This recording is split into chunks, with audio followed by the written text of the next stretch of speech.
Have you been enjoying the vlogs? Literally, I've been putting a video up every single day, and this will almost be like 2 weeks worth of videos, and I'm just gonna keep going because so much is gonna be happening that I just wanna put videos out for you all, and I'm sure you're not gonna complain. Right, today, it was my birthday yesterday, and I was gonna film this put the laptop down. I was gonna film this video yesterday, but I didn't.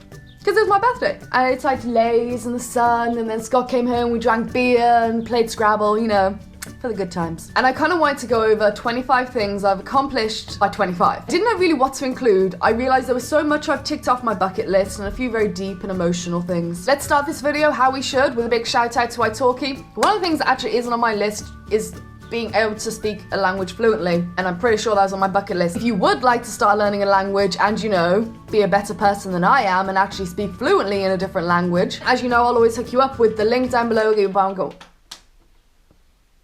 Excuse me. Is a buy one get one free link down below. italki is super affordable, fun, friendly, great atmosphere, great community on there, and you get to sit down one-on-one with a native speaker, and guaranteed the best way to learn a language from anywhere in the world. Now, 25 things. I have 22. So I just kind of wanted to reflect on everything that I have done in 25 years, but kind of like starting from when I left sixth form. So when I was around 18, what I did from then on. My first accomplishment was I decided to take a gap year. I followed through on it, and I went solo traveling for the very first time. I went around Greece for a month with a backpack bigger than me. I also passed my driving test. It's something that now I'm out traveling, even though I don't own a car, it's very handy to have a driving license when you're abroad, because, you know, if you need to drive. Very helpful. Whilst I was at university studying psychology, I actually became an honorary assistant psychologist. Now, if you study psychology in bachelor's, then you know that you have to graduate to become an assistant psychologist. You do your 3 or 4 years, then you become an assistant psychologist before you can go on and become like a doctor. You have to get some years, you know, in the practice, working, building up your experience. I started as a psychology assistant in a hospital because I wanted to be a clinical psychologist, and they said that my job was just like any other assistant psychologist, but they couldn't call me that legally. So they literally put my footer on my email, and everything about me on official reports said honorary assistant psychologist. That was an amazing, remarkable day for me, and I'll never forget it. Then after uni, I graduated with a first class honours. I did work my damn ass off to get there. So then we go on to some of the things I've checked off my bucket list, because after that I went traveling. I took a one-way flight to Melbourne, and that was like 2.5 years ago, and haven't looked back. No, wait, before I did a skydive in Rome. That is going on the list. Skydive in Rome, one of the biggest things on my bucket list. I just like, screw it, and I just booked it, and I did it, and it was amazeballs. You can watch that video linked below. I have lived in another country. The maximum I lived in Wales for 3 years studying, but I don't really technically class Wales as another country. Well, it is, but it's still part of Britain. I mean, a foreign country. Even though I traveled for 2 years around Australia, I did settle down in certain parts for like 4 or 5 months at a time. So I class me as living there. I got the opportunity to work out in Arnhem Land, which is an Aboriginal reserve in the Northern Territory. Even Australians cannot enter without written permission. So that was incredible. And I also got caught in a bushfire there. I have like a whole list of blog posts and a few videos dedicated to Arnhem Land and my experience there, so if you want to check them out. I worked in a sheep station in outback Queensland. I flew a plane. I sheared a sheep, shorn a sheep, sheared a sheep. I took the wool off a baby. I went parasailing in Queenstown recently, jet skiing in Western Australia, island hopping through Indonesia, swimming with sea turtles in Gili Trawangan, snorkeled in the Great Barrier Reef, nursed a newborn possum, went bareback horse riding through the outback, cuddled many kangaroos and a koala bear. I became self-employed as a travel vlogger, which was something I never thought would happen, and here we are.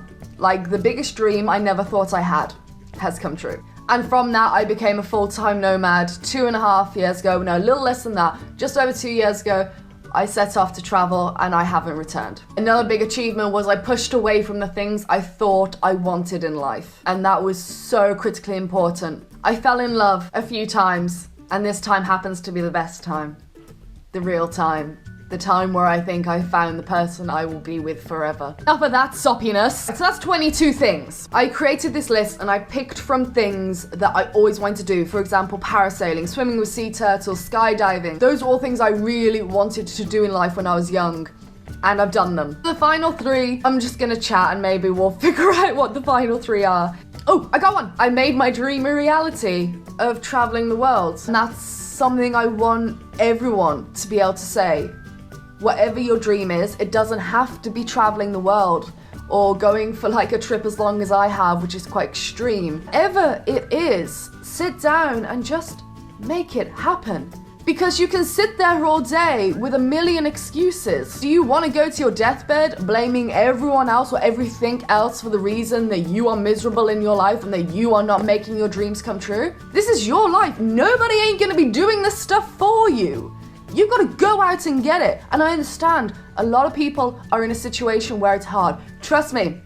A lot of people think that I am from this privileged family where we had loads of money, blah, blah, blah, blah, blah. We were low class, we were working class, and I busted my ass to get where I am. And there's a reason I haven't done a video on this, because I don't feel I have to explain myself to anyone. But please, when my book comes out, maybe you'll get a bit more of an understanding of where I came from, and maybe you can find a bit of inspiration from that. But there's nothing that amuses me more when people in the comments say, wow, you're such a snob, wow, did mommy and daddy pay for all that, wow, it's all right for the rich, isn't it? It's like, wow. I'm from Birmingham, mate. Birmingham. You been to Birmingham? Oh, blatantly not. Okay, yeah, Birmingham, let me fill you in for a second. Unless you live in Solihull, chances are you ain't loaded. Where was I? What? I went off on a rampage. It happened again. So yeah, I made my dream come true. That was one of the biggest things for me. That should actually take up 3 points. I'm giving that 3 points. There you go, that was a random list of 23.5 things. Because Ali was so prepared today. 25, a quarter of a century. I might only have 2 of these left in me, if I'm lucky. And I do a lot of crazy shit, so I guarantee I probably don't have 2 more left in me. So, let's go get it.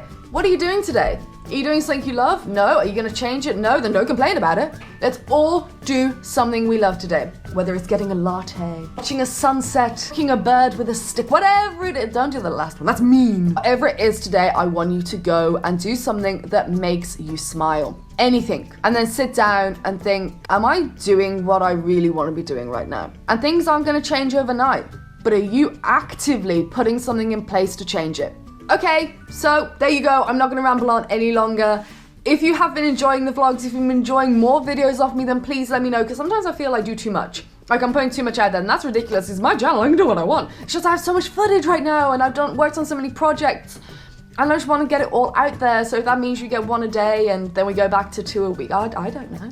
I'm going to Christchurch on Sunday. Please, free things that I can do, let me know down below. I only have like a day and a half, because I'm going down there for like a business trip kind of thing. Since when do I do business trips, and since when do I do that? Years. So let me know some free things I can do in a day down below. Free. Seriously, Queenstown killed me. It broke me. My bank hates me. And punch that thumbs up in the face because it makes me happy. And go and follow me on all social media: Facebook, Instagram, Snapchat, Twitter, all of them, because Snapchat I'm getting like seriously addicted. Like you will be getting like 3 hours of snaps a day. Seriously, that's the people who already follow me. I don't shut up. I'm like, hey, sunflower, bird, fan. Ooh, you are on a door handle right now because I'm a professional. Anyway, I'm gonna go because I'm talking too much. But yay, welcome back to Auckland. We won't be here forever. I'm going to crash on the weekend.